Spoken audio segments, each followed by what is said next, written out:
Hello friends, எல்லோரும் எப்படி இருக்கீங்க? நல்லா இருக்கீங்களா? இன்றைக்கி என்ன வீடியோ பார்க்க போகிறோன்னா, செவ்வாய்க்கிழமை வெற்றிலை தீப வீடியோ தான் பார்க்க போகிறோம்.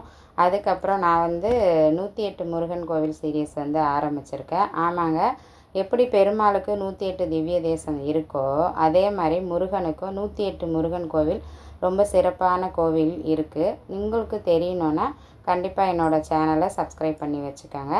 ஏற்கனவே நான் 108 முருகன் கோவிலில் 9 முருகன் கோவில் பற்றி சொல்லிட்டேன். அதாவது லாங் வீடியோ போட்டுட்டேன். ஷார்ட்ஸ் இப்போ தான் ஆரம்பிச்சிருக்கேன். இந்த வாரம் நான் 10வது முருகன் கோவில் பற்றி என்னோடய சேனலில் போட்டிருக்கேன். கண்டிப்பாக டைம் இருக்கும்போது நீங்கள் செக் பண்ணி பாருங்கள். வீடியோவை லிங்க் கொடுக்குறேன். கண்டிப்பாக அதை டைம் இருக்கும்போது பாருங்கள். நிறைய விஷயம் தெரிஞ்சுக்கிறோம். அதாவது முருகனை பற்றி இன்றைக்கி நம்ம சொல்ல வேண்டியதே இல்லை. எல்லாருக்குமே இப்போ பிறக்கிற குழந்தைங்க கூட முருகனை பற்றி கண்டிப்பாக தெரிஞ்சுக்கிறாங்க. அதே மாதிரி நம்மளும் முருகனுக்கு இருக்கிற 108 முருகன் கோயிலை பற்றி கண்டிப்பாக தெரிஞ்சுக்கலாம். உங்களுக்கு பிடிச்சிருந்தா லைக். ஹலோ ஃப்ரெண்ட்ஸ், எல்லோரும் எப்படி இருக்கீங்க? நல்லா இருக்கீங்களா? இன்றைக்கி என்ன வீடியோ பார்க்க போகிறோன்னா, செவ்வாய்க்கிழமை வெற்றிலை தீப வீடியோ தான் பார்க்க போகிறோம்.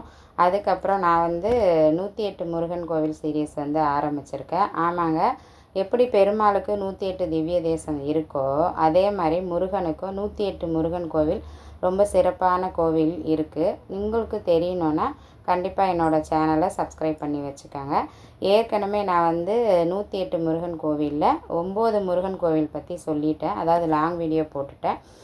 ஷார்ட்ஸ் இப்போ தான் ஆரம்பிச்சிருக்கேன். இந்த வாரம் நான் 10வது முருகன் கோவில் பற்றி என்னோடய சேனலில் போட்டிருக்கேன். கண்டிப்பாக டைம் இருக்கும்போது நீங்கள் செக் பண்ணி பாருங்கள்.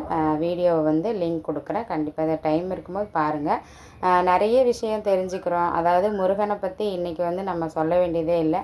எல்லாருக்குமே இப்போ பிறக்கிற குழந்தைங்க கூட முருகனை பற்றி கண்டிப்பாக தெரிஞ்சுக்கிறாங்க.